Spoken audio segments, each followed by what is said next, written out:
Bismillahirrahmanirrahim. Alhamdulillah wassalatu wassalamu ala Rasulillah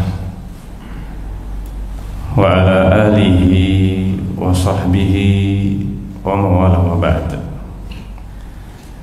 Jemaah sekalian yang dimuliakan oleh Allah Azza wa Jalla, kita melanjutkan kembali pembahasan Kitab At-Tanbihatul Latifah ala mahtawat alaihi al-aqidatul wasdiyah.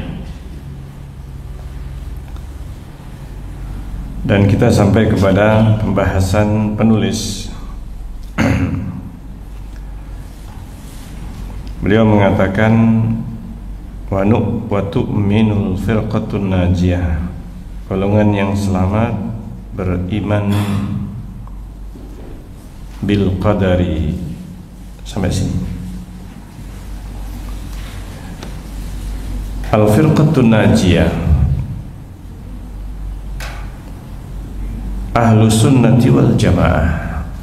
Beliau menyebutkan bahwa golongan yang selamat, dan golongan yang selamat adalah Ahlus Sunnati wal Jamaah. Di sini beliau menyebutkan bahwa apa yang disebutkan di dalam kitab ini, sebagaimana sejak awal kitab ini kita baca, bahwa beliau mengumpulkan secara ringkas dan meringkaskan akidah, keyakinan, i'tiqad al-firqatun najiyah, golongan yang selamat, dan golongan yang selamat Ahlus Sunnah wal Jamaah. Ahlus Sunnah wal Jamaah, salah satu di antara nama golongan yang disebutkan oleh Rasulullah SAW yang akan selamat dari neraka. Nah, disebutkan oleh Rasulullah SAW dalam beberapa istilah atau beberapa nama, di antaranya al-jamaah. Ini yang disebutkan dalam hadis. Dari istilah Rasulullah al-jamaah, maka dikenal di kalangan para sahabat. Ini di kalangan para sahabat al-jamaah ini, yang kemudian diistilahkan dengan istilah lain Ahlus Sunnah. Ahlus Sunnah, istilah yang sudah dikenal di zaman sahabat Rasulullah SAW, untuk menunjukkan lawan dari ahlul bid'ah. Jadi Ahlus Sunnah lawannya ahlul bid'ah, dan ini sudah dikenal sejak zaman para sahabat Rasulullah SAW. Dan siapapun yang menyimpang dari apa yang diajarkan Rasulullah SAW di masa sahabat, hanya setelah wafat Rasulullah SAW, maka mereka yang disebut dengan ahlul bid'ah. Ini istilah yang sudah dikenal di zaman sahabat Rasulullah, sehingga istilah ahlus sunnah dan ahlul bid'ah ini istilah qadim, istilah yang sudah lama. Nah, kemudian digabungkan istilah ahlus sunnah dan al-jamaah yang disebutkan oleh Rasulullah SAW, kemudian dijadikan satu. Karena makna al-jamaah yang dimaksudkan di dalam hadis Rasulullah SAW dijelaskan oleh sebagian sahabat, di antaranya Ibnu Mas'ud radhiyallahu anhu, al-jamaah ma wafaqal haqq wa in kunta wahdak. Ketika ditanya Ibnu Mas'ud tentang al-jamaah itu apa, beliau mengatakan al-jamaah ma wafaqal haqq, siapapun yang sesuai dengan kebenaran, wa in kunta wahdak, meskipun engkau sendirian, meskipun hanya sendirian, tetapi yang penting berada di atas kebenaran, maka engkaulah al-jamaah, meskipun hanya satu, wa in kunta wahdak. Jadi ini patokannya. Patokannya al-jamaah yang kemudian juga disebut Ahlus Sunnah wal Jamaah, yang intinya berada di atas kebenaran. Sudah, siapapun yang berada di atas kebenaran, terutama yang menjadi pembahasan adalah masalah akidah. Siapapun yang akidahnya benar sesuai dengan yang diajarkan Rasulullah SAW kepada sahabat. Jadi Islam ketika pertama kali dibawa oleh Rasulullah, itulah al-jamaah, dan itulah yang kemudian dikenal Ahlus Sunnah wal Jamaah. Maka sebenarnya Ahlus Sunnah wal Jamaah itu disebutkan untuk siapapun yang berada di atas ajaran Rasulullah pada saat pertama kali beliau menyampaikan agama ini kepada para sahabat. Ini yang disebut dengan Ahlus Sunnah wal Jamaah.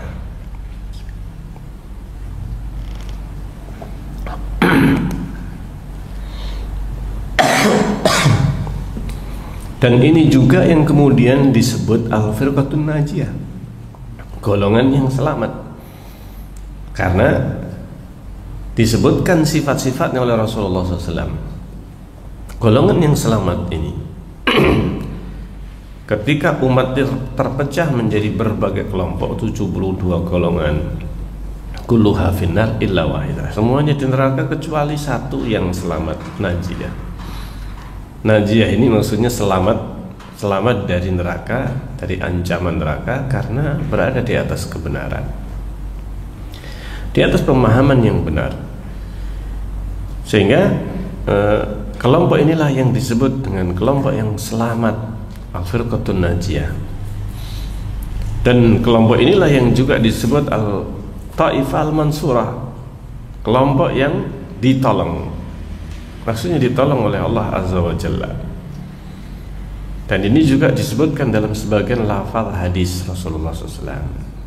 Ini Al-Ta'ifah Al-Mansurah, yang maknanya diambil dari hadis Rasulullah SAW, yang mereka itu mansurun, senantiasa ada di umat ini yang berada di atas kebenaran, dan mereka mansurin.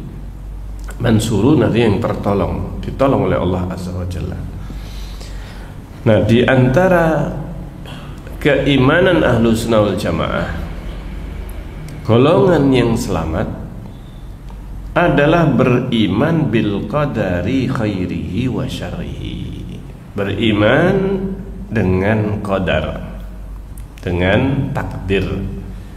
Qadar maknanya sama dengan takdir.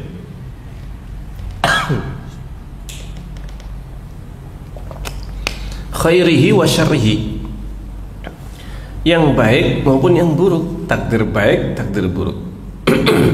Maka ini keimanan Ahlus Sunnah wal Jamaah. Wal imanu bil qadari ala darajatain, kullu darajatin tatadammanu syai'ain. Masing-masing iman kepada takdir atau qadar itu ala darajatain, itu ada 2 derajat. Masing-masing derajat mengandung 2 perkara, berarti jumlahnya 4. Ada 4 ada 4 yang disebutkan oleh penulis. Fadarajatul ula, derajat yang pertama. Nah, ini yang disebutkan 2 derajat, dan masing-masing derajat 4, masing-masing derajat 2 apa? Mengandung 2 perkara, sehingga jumlah keseluruhannya ada 4. Karena itu Syekh bin Baz rahimahullah ta'ala, beliau menyebutkan secara ringkas, dan ini yang disebutkan dalam footnote-nya Syekh bin Baz, juga menyebutkan tingkatan takdir ini langsung menjadi 4. Nah, ini kalau Syekhul Islam Ibnu Taimiyah rahimahullah ta'ala menyebutkan 2, tetapi masing-masing mengandung apa? 2 perkara. Jadi sebenarnya hampir sama atau sebenarnya sama. Hanya saja Syekh bin Baz di dalam penyampaiannya langsung menyebutkan 4. Adapun Syekhul Islam rahimahullah taala menyebutkan apa? 2. Dan keduanya mengandung 2 perkara. Nah, ini yang disebutkan oleh Syekhul Islam Ibnu Taimiyah rahimahullah taala. Nah, kita menyebutkan apa yang dikatakan oleh penulis Syekhul Islam Ibnu Taimiyah rahimahullah taala, yang nanti akan kita nukilkan juga apa yang disebutkan oleh Syekh bin Baz rahimahullah taala di dalam ta'liqnya.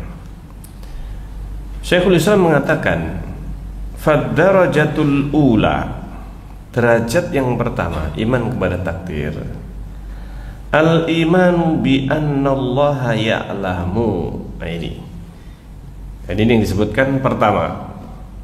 Derajat pertama artinya derajat ini, kalau kita ingin memahami takdir dengan pemahaman yang benar, pemahaman yang mudah, maka harus dimulai dengan urutannya, sesuai dengan urutan. Karena kalau nggak urut, malah justru apa? Orang dikhawatirkan salah paham.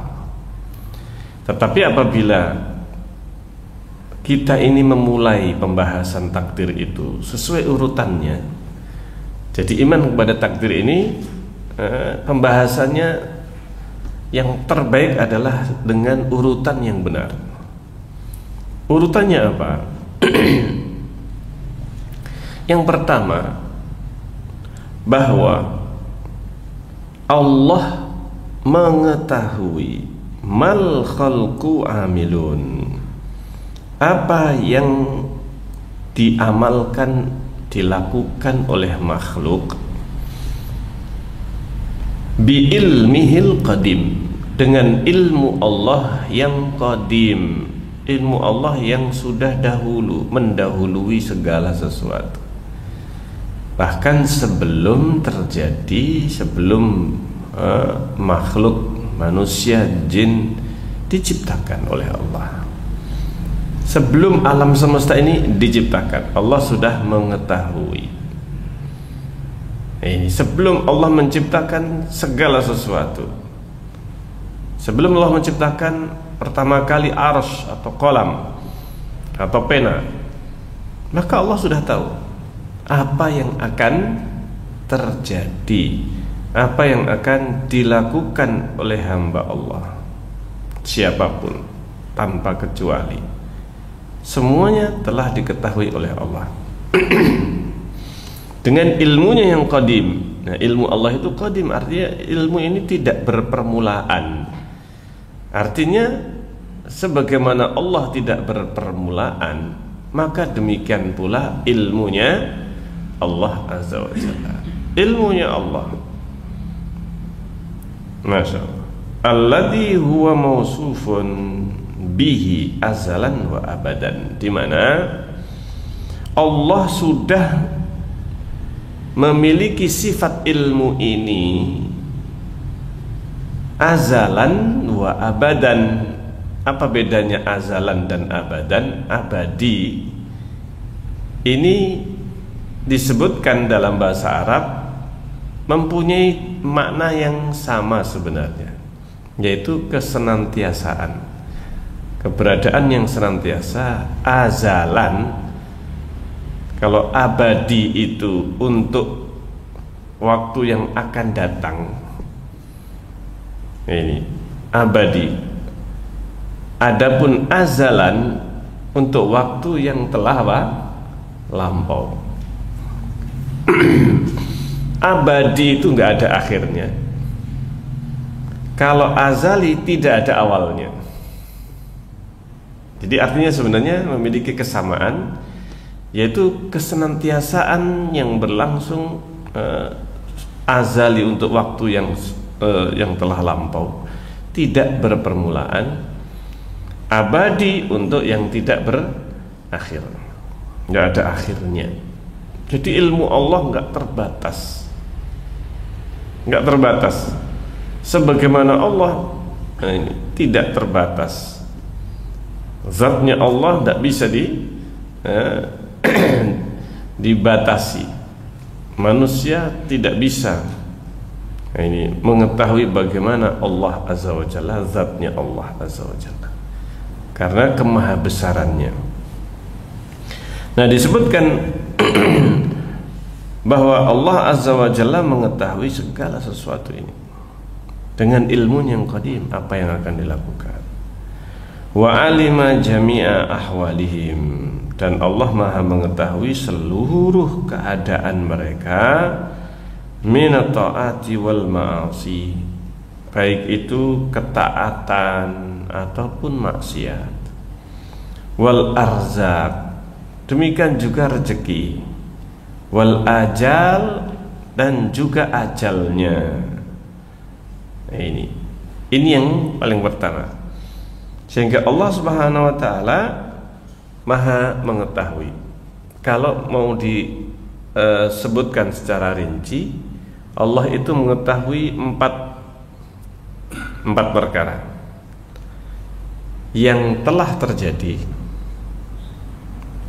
Annallaha ya'lamu ma kana.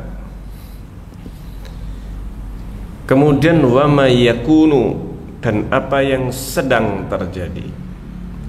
Wa ma sayakunu, dan apa yang akan terjadi. Wa ma lam yakun, ini yang keempat. Dan apa yang tidak akan terjadi. Lau kana kaifa yakun, seandainya terjadi kaifa yakun, bagaimana terjadinya. Ini empat yang harus kita hafalkan dulu. Jadi cakupan ilmu Allah ini, Allah Maha tahu. Nah, ini bukan hanya tahu saja, tapi Maha mengetahui. Kenapa disebut Maha? Karena ini bahkan ilmu Allah ini sangat detail, sedetail-detailnya. Nah, ini yaitu apa? Ya'lamu makan, yang telah terdahulu, sedang, akan, dan yang tidak akan. Seandainya terjadi, bagaimana kejadiannya? Jumlatan wa tafsilan, secara menyeluruh dan rinci, zahiran wa batinan, lahir batin. Masya Allah. Ini kalau diperinci ilmunya Allah Azza wa Jalla. Ini sehingga ilmunya Allah ilmu yang sempurna. Ini ilmu yang sempurna, dan tidak ada yang memiliki sifat ilmu ini melainkan hanya Allah. Tidak ada yang memiliki ilmu yang sempurna ini kecuali hanya Allah. Nah, kemudian apabila kita sudah beriman atau derajat pertama yang mengandung dua perkara, yang perkara pertama ini adalah ilmunya Allah. Kemudian setelah itu masuk kepada perkara yang kedua.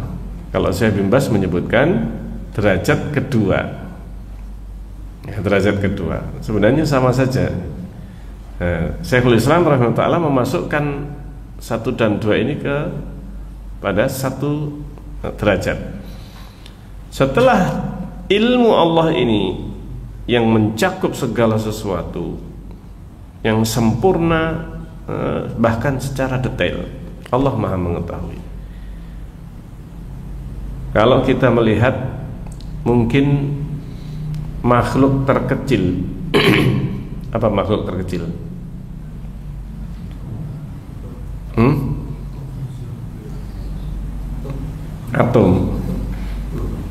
Atom ternyata masih bisa dibagi.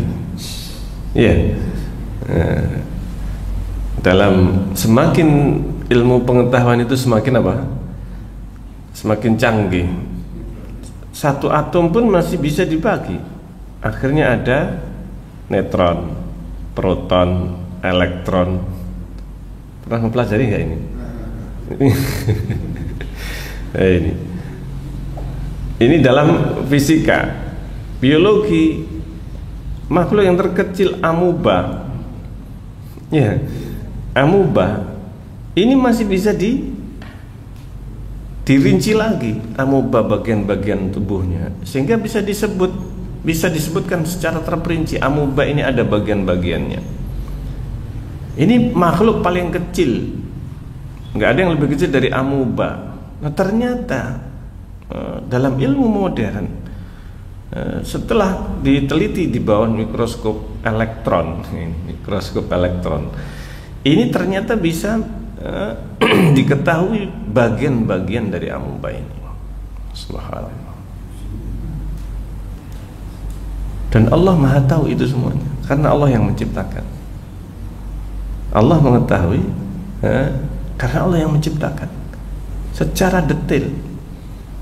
Dan Allah Maha tahu bagaimana menciptakannya. Kita hanya tahu ini jadinya saja, iya kan? Jadinya sudah seperti itu. Tetapi Allah Maha tahu bagaimana Allah menciptakan. Ini bahannya dari mana? Ya Allah yang Maha mengetahui. Bagaimana bahannya? Subhanallah. Bagaimana Allah menciptakan? Dan Allah menghendakinya cukup kun, sudah jadi. Tapi Allah Subhanahu wa taala banyak menciptakan makhluk itu melalui proses tumbuhan, tanaman, dan berbagai perkara yang ada di alam semesta ini.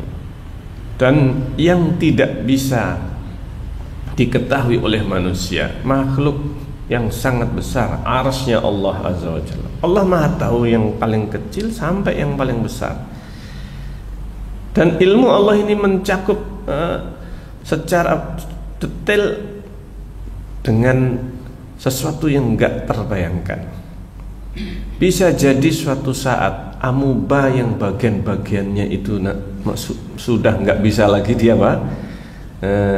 dilihat lebih detail lagi. Di masa yang akan datang bisa jadi dengan mikroskop yang bukan hanya elektron ini, sehingga lebih detail lagi masih bisa dilihat bagian-bagiannya itu. Iya nggak ini? Mungkin sesuatu yang baru terungkap oleh manusia di akhir zaman ini bisa jadi melihat atau bisa menampakkan sesuatu yang lebih detail lagi. Nah ini teropong yang diciptakan oleh manusia, yang dibuat oleh manusia, tambah canggih, tambah bisa melihat bintang yang tidak terlihat oleh teropong yang paling canggih sekarang ini, misalnya, atau sebelumnya. Ternyata bisa ditemukan dengan teropong yang lebih canggih, bintang-bintang yang lebih jauh lagi atau lebih detail lagi. Dan entah apa yang akan terlihat di masa mendatang. Tetapi Allah sudah mengetahuinya. Sudah mengetahuinya. Nah, kemudian ini derajat yang kedua. Derajat kedua ini harus sudah dilandasi dengan derajat pertama. Derajat atau yang disebutkan oleh sebagian ulama, saya bimbas, derajat pertama ilmu, derajat kedua ini yang sebenarnya disebutkan dalam satu derajat oleh Syekhul Islam Ibnu Taimiyah di dalam kitab ini, yaitu apa? Setelah kita mengetahui ini bagaimana ilmunya Allah yang tadi disebutkan secara detail, maka Allah kemudian ini summa, ini urutan, harus diurut.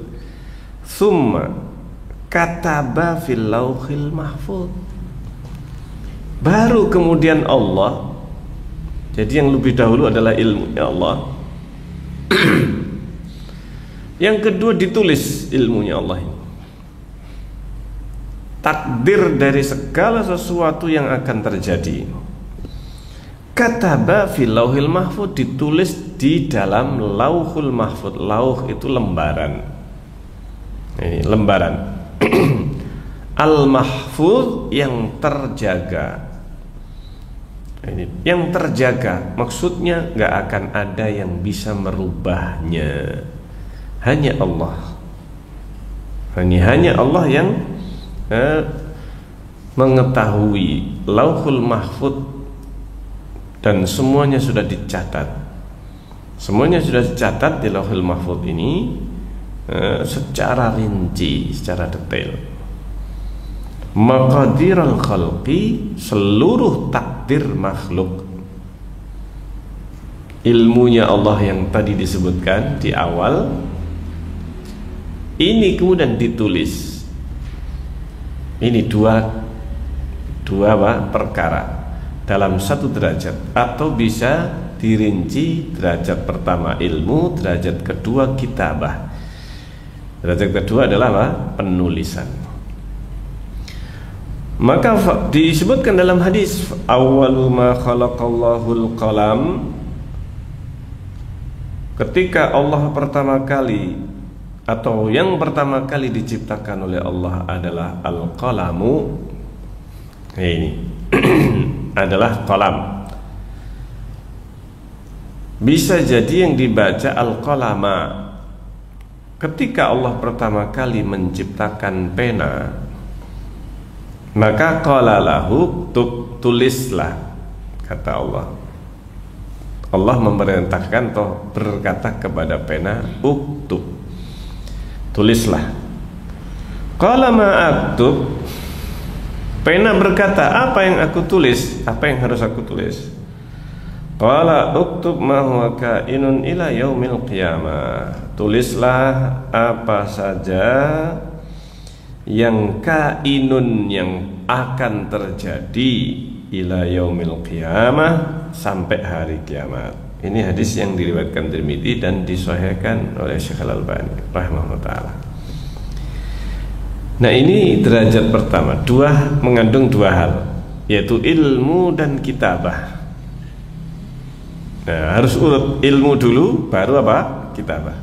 Artinya yang dicatat oleh pena di Lauhul Mahfuz adalah ilmunya Allah. Ilmu artinya Allah Maha mengetahui, bukan Allah memaksakan makhluk untuk apa? Melakukan itu sehingga tidak bisa menghindari. Tidak.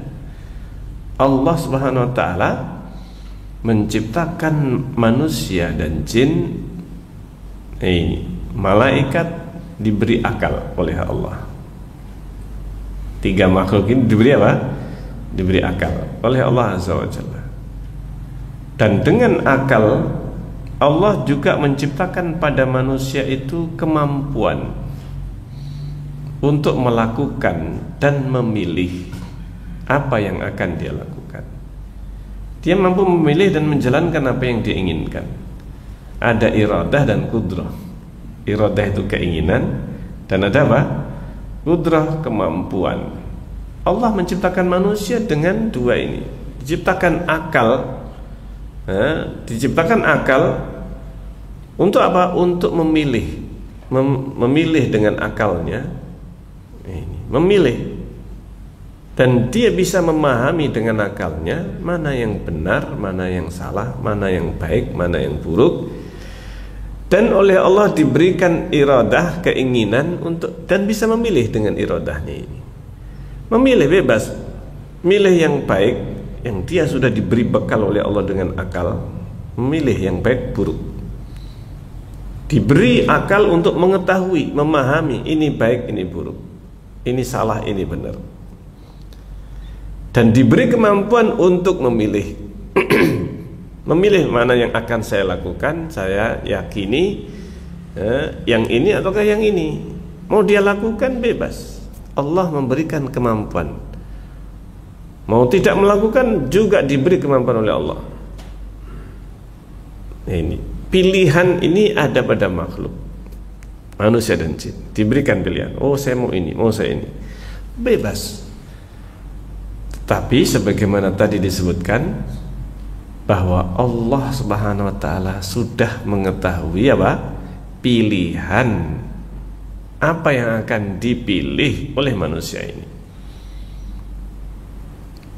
Meskipun sebelumnya mungkin ada gejolak dalam hatinya, mau memilih ini atau ini, tapi Allah Maha tahu ini akan memilih yang ini. Pilihan ini Allah tahu.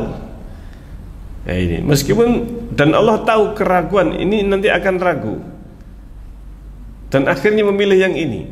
Di tengah jalan balik milih yang ini misalnya.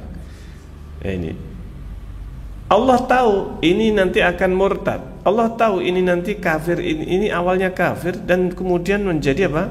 Mukmin. Dia akan beriman. Bukan Allah memaksakan ini kafir murtad, enggak. Tetapi Allah mengetahui si fulan ini memilih yang baik, memilih yang buruk, berubah pikirannya, kemudian ini murtad, yang ini mukmin, menjadi kafir, dan seterusnya. Setiap orang bahkan detik-detik kapan dia berubah, pagi kafir sorenya mukmin atau kebalikannya. Nah, ini paginya mukmin jadi apa? Murtad. Atau jam sekian dia mulai ragu, jam sekian, detik sekian dia bertemu dengan orang, berdialog, berdiskusi, akhirnya dia kemudian terpengaruh dengan orang ini. Ini pertemuan, kemudian dia berbincang dan seterusnya. Allah sudah mengetahui ini akan terjadi dan apa yang akan dibicarakan, apa yang akan dibahas, apakah dia terpengaruh atau tidak. Allah Maha mengetahui. Allah mengetahui ini akan memilih ini, waktunya, detiknya sekalipun. Bayangkan ini ya. Ini ilmunya Allah Azza wa Jalla. Sehingga bukannya Allah memaksakan si A untuk maksiat. Ini memaksakan si B untuk kafir murtad. Contohnya iblis misalnya. Allah tahu iblis ini yang akan diciptakan oleh Allah, akan diciptakan iblis demikian. Tetapi iblis akan mengatakan, meyakini, berpikir demikian dan seterusnya. Jalan pikirannya manusia semuanya oleh Allah diketahui satu persatu, termasuk iblis ini tadi. Iblis akan minta kepada Allah, minta ditangguhkan sampai hari kiamat. Allah tahu iblis akan minta itu. Ini Allah Maha mengetahui. Ini semuanya sudah diketahui oleh Allah, dan kemudian apa yang Allah ketahui ini sudah dicatat di Lauhil Mahfuz. Jadi dicatatnya di Lauhil Mahfuz ini bukan dengan dipaksakan oleh Allah. Sudah ditulis berarti harus begitu. Bukan demikian maknanya. Tetapi yang ditulis oleh Allah adalah ilmunya Allah, dan ilmunya Allah mencakup segala sesuatu, bahkan apa yang akan direncanakan oleh manusia, apa yang ada dalam pikiran manusia sebelum manusia berpikir. Bahkan sebelum manusia diciptakan, Allah sudah tahu nanti akan ada makhluk yang namanya si A. Ini dia memilih ini, berpikir demikian, dan akan memikir, merenungkan, ragu, akhirnya dan seterusnya. Subhanallah. Loh, bagaimana dengan kecelakaan? Allah sudah tahu semuanya. Nah, ini si fulan ngebut. Nah, ini ya kan, apakah dia milih untuk ngebut, milih untuk dan seterusnya, ini sudah diketahui oleh Allah. Pilihan-pilihan manusia ini diketahui, sudah dicatat. Nah, ini subhanallah. Ini yang luar biasa, dan inilah yang harus kita yakini sejak pertama kali sebelum masuk kepada pembahasan yang lain dalam masalah takdir. Ini terutama dalam masalah takdir, yang harus betul-betul menancap dalam hati kita adalah ilmunya Allah. Makanya Imam Syafi'i rahimahullah, masalah takdir itu masalah ilmunya Allah. Kalau orang itu sudah yakin dengan ilmunya Allah yang rinci detail sebelum terjadinya, takdir itu gampang untuk dipahami. Takdir itu gampang untuk dia apa? Dipahami, sangat mudah. Ini fahami ilmunya Allah, faham takdir, selesai. Nah, kalau sudah paham ilmunya Allah, derajat yang setelahnya akan mudah difahami. Paham sini kira-kira? Ya. Nah, yang harus pertama ini ilmunya, baru kemudian ilmu Allah ini yang yang Allah Maha tahu segala sesuatu yang tadi disebutkan, kemudian dicatat. Allah perintahkan pena untuk mencatat di Lauhul Mahfuz. Catat apa yang aku catat, segala sesuatu sampai hari kiamat. Fama asabal insan, ada apapun yang menimpa manusia, yang akan terjadi pada manusia, lam yakun liyukhti'ah, gak bakal meleset. Ini yang sudah dicatat ini gak bakal meleset, ya akan terjadi persis sebagaimana yang sudah dicatat di Lauhul Mahfuz. Malaikat yang Allah perintahkan untuk mencatat apa yang dilakukan oleh manusia, mereka kemudian melaporkan, karena tugasnya melaporkan kepada Allah tiap hari laporannya. Bolak-balik laporan, setiap balik kepada Allah laporan. Malaikat ini ada shiftnya, shift pagi, shift sore. Ya. Shift pagi dan shift sore. Pagi subuh, sorenya apa? Maghrib. Ini. Sehingga malaikat sore dan malaikat pagi ketemunya di waktu subuh dan waktu asar. Nah, ini maghrib asar. Ini dua waktu ini ketemu di dua waktu ini. Nah, melaporkan kepada Allah Azza wa Jalla, melaporkan kepada Allah Azza wa Jalla. Dan ketika melaporkan, Allah memerintahkan, cocokkan. Nah, coba dilihat di dalam Mahfuz, ditengok oleh malaikat. Ternyata persis catatan malaikat ini, persis dengan apa yang ada di Lauhul Mahfuz. Nah, ini makanya malaikat mengatakan, kayaknya kita cuma sekedar menyalin. Padahal ini malaikat mencatat, dia tidak mau mencontek. Di Lauhul Mahfuz ini baru setelah dia catat malaikat ini. Setelah mencatat di Lauhul Mahfuz, setelah mencatat di catatannya malaikat, catatan ini dibaca kembali, dicocokkan dengan di Lauhul Mahfuz. Tidak ada selisihnya sama sekali. Persis. Ini kayak fotokopi ini sudah persis, sudah tidak ada perbedaannya. Maka yang terjadi pada manusia tidak akan meleset. Wa ma akhta'ahu lam yakun liyusibah. Dan apa yang sudah dicatat meleset artinya nggak akan terjadi. Ya nggak akan apa?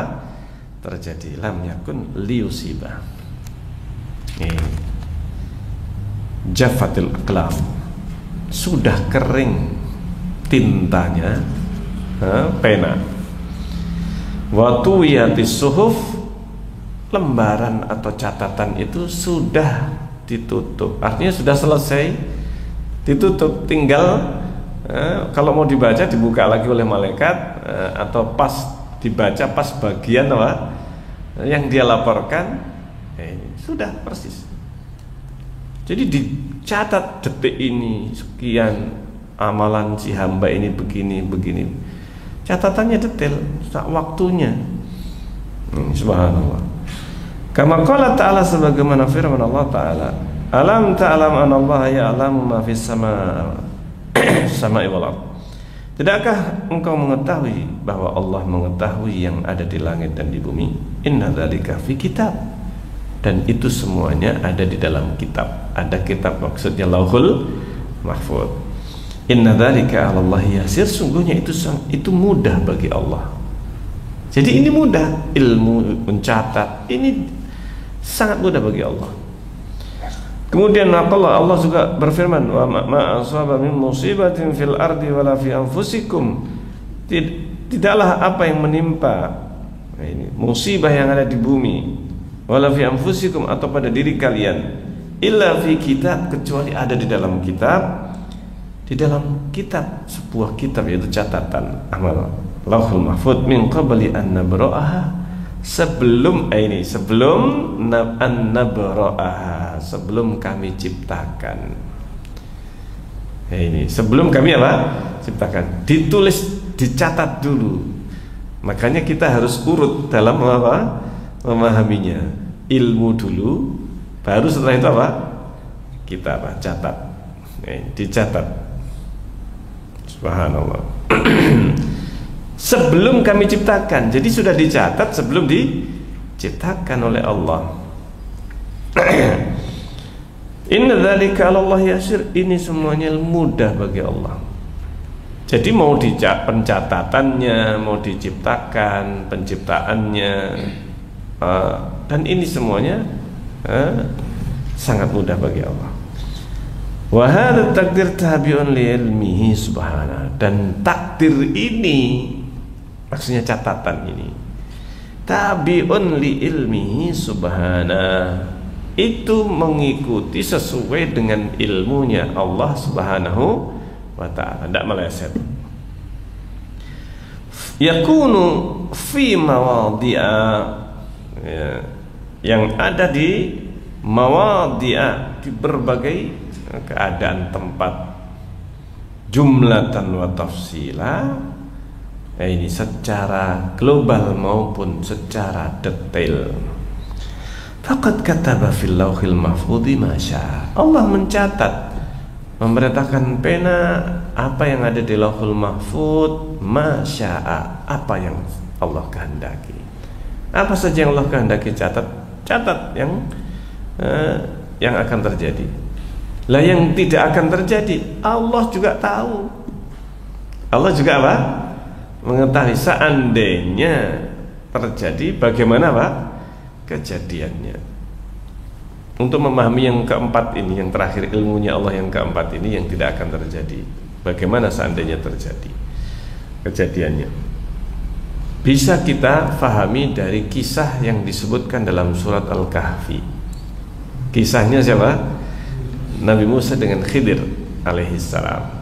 3 kejadian yang diingkari oleh Musa ini, dan kemudian tidak terjadi.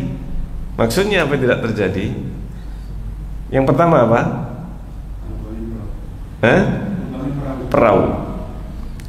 Perahu dilubangi, dirusak. Bagian depannya dirusak. Bagian depannya perahu ini dirusak. Lalu kemudian Musa mengingkari. Kenapa kok dirusak? Musa nggak tahu sebab dan alasan. Ini makanya ketika Musa mengingkari, sudah dipeseni sebelum apa berjalan. Ini engkau tidak akan sabar. Ini karena engkau tidak tahu. Orang yang nggak tahu nggak sabar. Makanya sabar itu cabang dari ilmu. Orang kalau tahu dia akan sabar. Nih, seorang menunggu kendaraan, jadwalnya jam sekian. Nih, jadwalnya jam sekian. Ini orang yang sudah biasa naik, ini telat dari jadwal yang ada. Sementara yang nggak biasa, baru pertama, jadwalnya sudah jam sekian. Ini kemudian sudah lewat 10 menit. Yang sudah biasa 10 menit. Terlambatnya biasanya 15 menit. Ya, biasanya terlambat 15 menit. Yang nggak sabaran ini sudah 10 menit. Yang nggak sabar dia tinggal sudah. Ini iya, akan dongkol dan akan mencela, kenapa ini datang terlambat dan sebagainya. Ini yang sudah biasa. Oh, sudah biasa. Sabar dia. Dia akan sabar menunggu sampai apa? Sampai batas waktunya. Kalau 1/4 jam nggak datang, ini berarti nggak datang. Ini artinya nggak berangkat ini bisnya. Dia sudah tahu. Ini sudah tahu jadwalnya. Sudah biasa. Sehingga Pak, ilmu ini adalah sumber kesabaran. Semakin berilmu dia akan semakin apa? Bersabar. Di antara sifat Allah sabar. Karena Allah maha tahu. Tidak ada yang lebih sabar dari Allah Azza wa Jalla. Karena Allah maha tahu. Subhanallah. Sehingga ini disebutkan. Jadi intinya ilmu ini yang menjadi inti dari takdir, iman kepada takdir intinya adalah iman kepada ilmunya Allah Azza wa Jalla. Dari ilmunya Allah ini Allah catat apapun yang Allah kehendaki. Wa idza khalaqa jasadal janin, apabila menciptakan jasadnya janin, qabla nafkhir ruh, sebelum ditiupnya ruh, fihi, padanya, ba'asa ilaihi malakan, Allah mengutus satu malaikat kepadanya, fayu'maru bi arba'i kalimat, Allah perintahkan 4 kalimat, 4 ketetapan. Fayuqalu lahu, kemudian dikatakan kepadanya, uktub rizqahu, catat, tulislah rezekinya, ajalnya, amalnya, wa syaqiyun aw sa'id, apakah dia celaka atau sengsara. Dan Allah sudah mengetahui. Dicatat ini maksudnya dengan ilmunya Allah, bukan dipaksakan. Bukan apa? Dipaksakan oleh Allah, apakah dia syaqi, dia celaka atau tidak. Maka ini adalah dengan ilmunya Allah Azza wa Jalla. Dengan ilmunya Allah. Wa nahu dzalika, dan yang lainnya, fa hadza takdir qad kana yunkiruhu ulatul qadariyati qadiman. Derajat ini, derajat penulisan ini, inilah yang diingkari oleh kelompok Qadariyah yang mengingkari apa? Takdir. Mengingkari takdir. Hadis-hadis yang menyebutkan catatan ini, pencatatan, ini diingkari oleh kelompok Qadariyah. Sebelum terjadinya sudah dicatat. Artinya ketika sudah dicatat berarti harus berjalan sesuai dengan yang ditulis. Berarti dipaksa. Ini. Nah, akhirnya karena pemahamannya Qadariyah ini seperti itu, kok dipaksa, nggak masuk akal bagi mereka. Manusia melakukan itu bebas memilih, saya melakukan ini bebas memilih. Kenapa kok ada hadis yang semuanya sudah dicatat? Berarti sudah dia harus dipaksakan seperti itu. Nah ini, maka akhirnya dia mengingkari apa? Takdir. Masuk dipaksa, masuk manusia sudah dicatat, sudah ditetapkan, harus berjalan sesuai dengan yang ditulis itu. Dia tidak memulai dari ilmunya Allah. Ini kelompok Qadariyah sesatnya kenapa? Tidak memulai dengan apa? Ilmunya Allah Azza wa Jalla. Tidak memulai dengan ilmunya Allah. Sehingga kelompok Qadariyah ini akhirnya mengingkari takdir. Ini gagal fahamnya karena tidak mendahului, tidak memahami takdir dengan mulai dari ilmu Allah Azza wa Jalla yang mencakup segala sesuatu.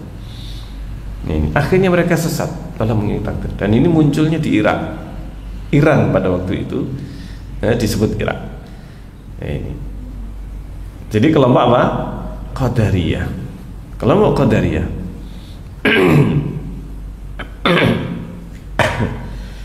yang kemudian dilaporkan oleh sebagian tabi'in, kelompok Qadariyah ini datang ke Madinah, pengen ketemu, ada nggak sahabat Rasulullah yang masih hidup. Ketemu Ibnu Umar radhiyallahu anhu, Abdullah bin Umar. Ini disebutkan dalam Sahih Muslim, di awal kitab Sahih Muslim, Kitabul Iman, iman kepada takdir. Disebutkan dalam riwayat ini Ibnu Umar didatangi. Kemudian tabi'in ini menceritakan apa yang terjadi di Irak. Ini ada orang kelompok yang mengingkari takdir, nggak ada. Manusia melakukan ya tanpa ada catatan sebelumnya, nggak ada catatan amal sebelumnya, yang lauhul mahfud dan catatan perbuatan yang akan dilakukan. Ini karena konsekuensinya bagi mereka ini pemaksaan, dan Allah tidak mungkin memaksakan hambanya, atau nggak ada hamba bebas melakukan. Ini mereka menilai itu dengan diri mereka, saya bebas memilih. Akhirnya Abdullah bin Umar mengatakan, kabarkan kepada mereka, karena mengingkari takdir ini, nggak ada takdir. Maka kabarkan kepada mereka bahwa aku berlepas diri dari mereka, mereka lepas dariku, bukan golonganku, aku bukan golongan mereka. Para ulama memahami ini Ibnu Umar mengkafirkan kelompok Qadariyah yang waktu itu. Karena mengingkari, dan mereka terang-terangan mengingkari ilmunya Allah. Ghulatul Qadariyah, kelompok ekstrim Qadariyah, kelompok yang mengingkari ilmu. Kalau sekedar Qadariyah saja mengingkari catatan ini tadi yang disebut takdir. Yang disebut dengan apa? Takdir berupa catatan ini yang diingkari kelompok Qadariyah. Ekstrimnya mereka ketika ditanya tentang ilmunya Allah nggak tahu secara detail. Jadi apa yang Allah ketahui global, itu pun prediksi, sehingga mereka mendudukkan Allah itu seperti manusia yang hanya memprediksi apa yang akan terjadi secara global. Secara detail enggak, secara detail tidak mereka imani. Ini yang oleh para ulama dikafirkan kalau sudah mengingkari ilmunya Allah. Karena Allah sudah menyatakan dalam Al-Quran, dalam hadis Rasulullah tentang ilmu Allah ini. Ini kelompok yang dikafirkan oleh para ulama. Nah kemudian qad kana yunkiru ghulatul qadir qadiman wa munkiruhul yauma qalil. Adapun yang mengingkari sekarang ini sedikit. Itu yang mengingkari ilmunya Allah. Adapun derajat kedua fahiya masyiatullah. Allah menghendaki. Allah apa? Menghendaki apa yang sudah dicatat tadi, itu semuanya dikehendaki akan terjadi oleh Allah. Apa yang Allah kehendaki pasti akan terjadi.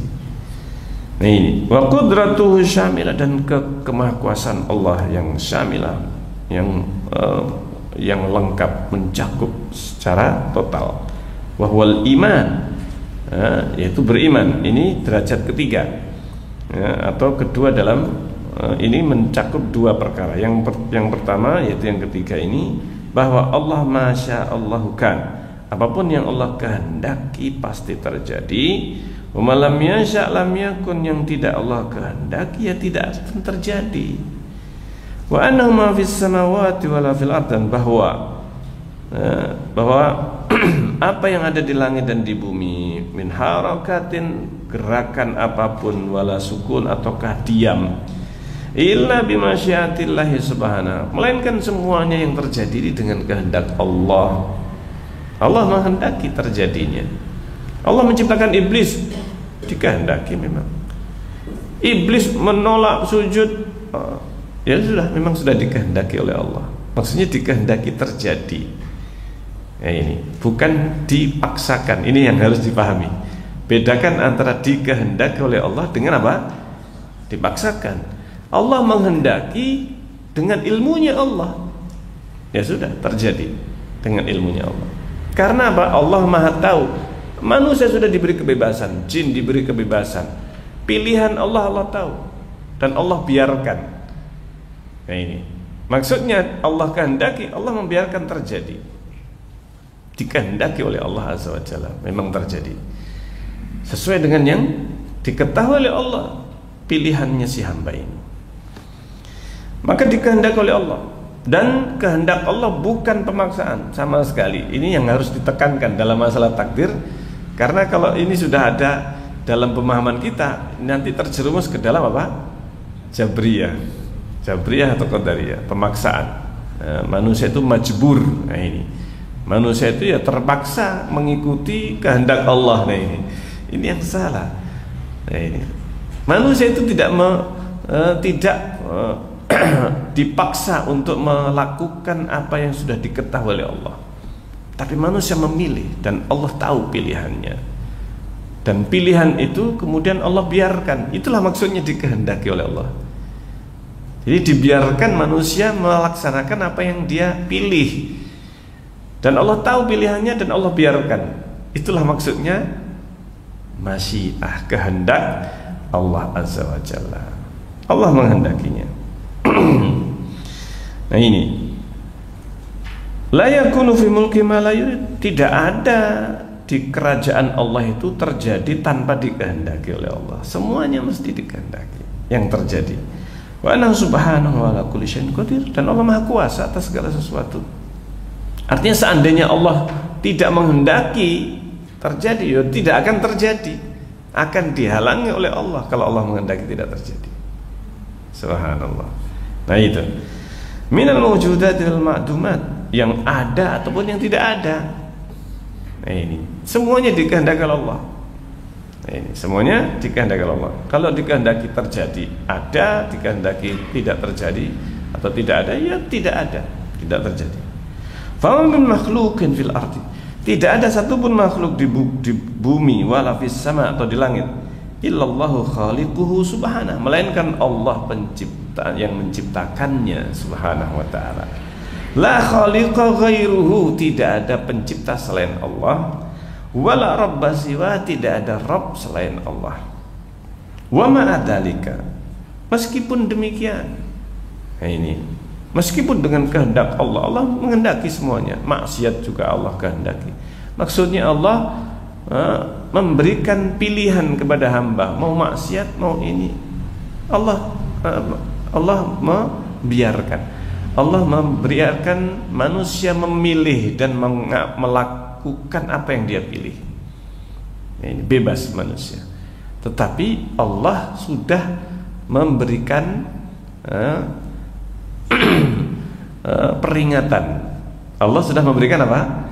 Peringatan. Diutus para rasul, para nabi, kitab diturunkan untuk memberikan peringatan kepada manusia. Allah melarang ini, memerintahkan ini. Allah memerintahkan, Allah mengabarkan kepada manusia, Allah mencintai ini, Allah mencintai ini. Orang yang melakukan demikian akan dapat pahala, akan masuk surga. Orang yang melakukan ini masuk apa? Neraka. Peringatan ini lengkap. Seluruh nabi dan rasul sudah menyampaikan, dan manusia diberi pilihan, bebas mau milih ini ya silakan. Tapi ini yang dicintai oleh Allah, diridhai oleh Allah azza wa jalla. Nih. Sehingga Pak, Allah meskipun demikian, meskipun Allah seandainya menghendaki terjadi. Ini seandainya Allah menghendaki semua makhluk taat kepada Allah, nggak ada yang maksiat, bisa Allah seandainya menghendaki. Tapi bukan itu yang Allah kehendaki. Allah menghendaki manusia menjalankan sesuai dengan pilihannya dengan bebas. Tetapi manusia akan mempertanggungjawabkan apa yang dia pilih nanti hari apa? Kiamat. Allah yang akan meminta pertanggungjawaban manusia. Sudah diingatkan, ini hati-hati, jangan ini, jangan ini. Tetapi Allah memberikan kebebasan memilih pada manusia. Mau taat, silakan. Allah perintahkan demikian, Allah larang ini. Bebas manusia melanggar pun juga bisa. Melanggar larangan Allah bisa. Allah memberikan kemampuan manusia untuk memilih taat atau memilih melanggar.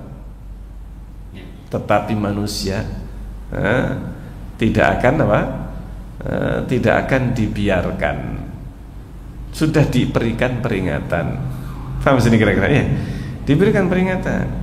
Nah ini sehingga Pak, siapa yang Allah memerintahkan hambanya untuk bitaatihi wa taat rasulihi, perintah untuk taat rasulnya, wa nahaa man maksiatihi, Allah melarang untuk maksiat kepada Allah dan kepada rasulnya.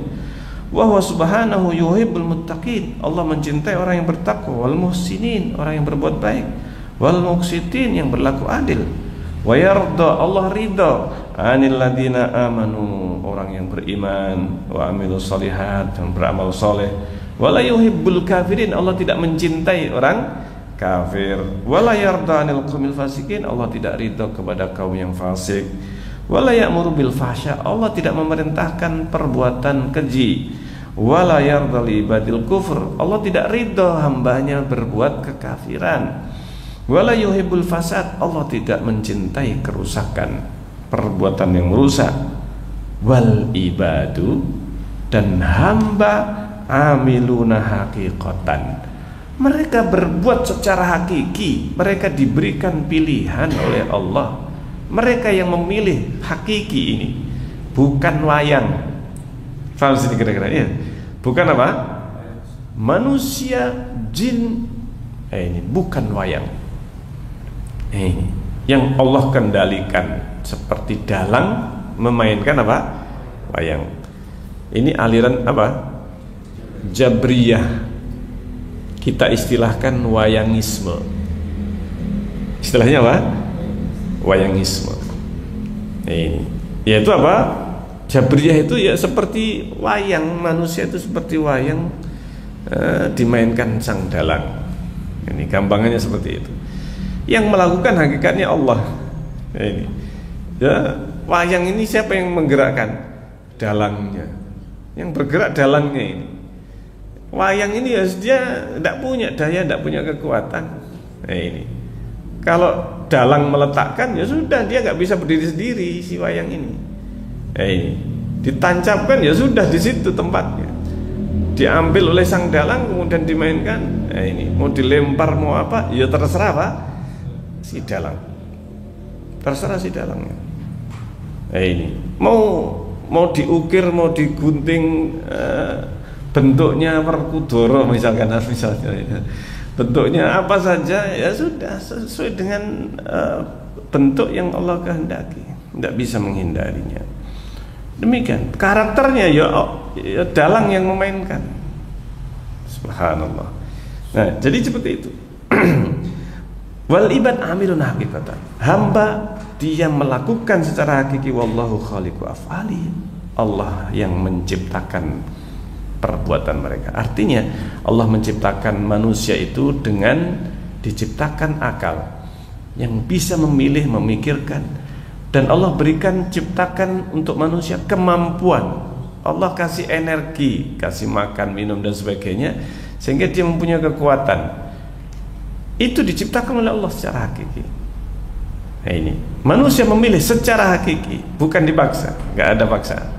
Nah, ini tapi Allah Maha tahu. Nah, ini wal abdu. Nah, ini pukul 6. Baik. Nah, ini yang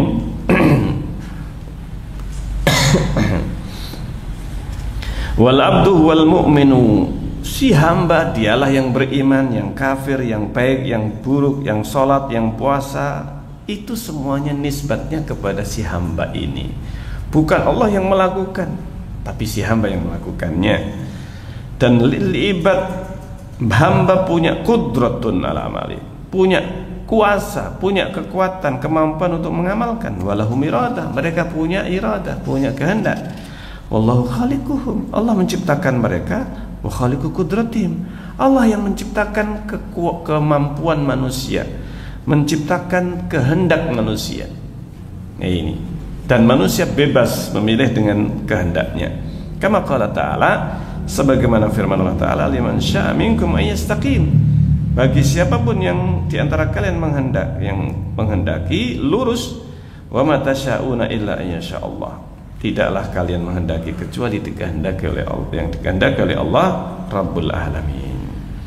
Derajat inilah yang minal qadar yukadzibu bihi amatul qadariyah. Ini yang diingkari oleh mayoritas kelompok qadariyah yang menafikan takdir, yang sama dengan nabi yang disebut dinamakan oleh nabi majusi umat ini, majus hadil ummah. Wa yaghlu fiha qaumun min ahlil isbat, tetapi sebagian kelompok yang menetapkan takdir kebablasan. Ini kebablasan, gulu, ini kebablasan. Gulu hatta salabul abda qudratahu wa ikhtiyarahu. Sehingga apa? Mereka menghilangkan kekuatan kemampuan hamba dan kehendaknya. Menafikan. Padahal di dalam Al-Quran ditetapkan adanya kemampuan manusia. Nah, ini wa yukhrijuna ani af'alillah, mereka mengeluarkan dari perbuatan Allah dan hukumnya. Nah, ini yaitu apa? Allah tidak ada hikmah, tidak ada masalah. Nah, ini yang bisa kita bahas dalam kesempatan kita kali ini. Baik, nanti kita ada pembahasannya ya. Baik. Jadi sudah jam 6 ini ya. Insya Allah dalam kajian yang akan datang kita bahas merubah takdirnya. Insya Allah ta'ala. Baik, kita akhiri. Subhanakallahumma rabbana bihamdik asyhadu an la ilaha illa anta astaghfiruka wa atubu ilaik. Assalamualaikum warahmatullahi wabarakatuh.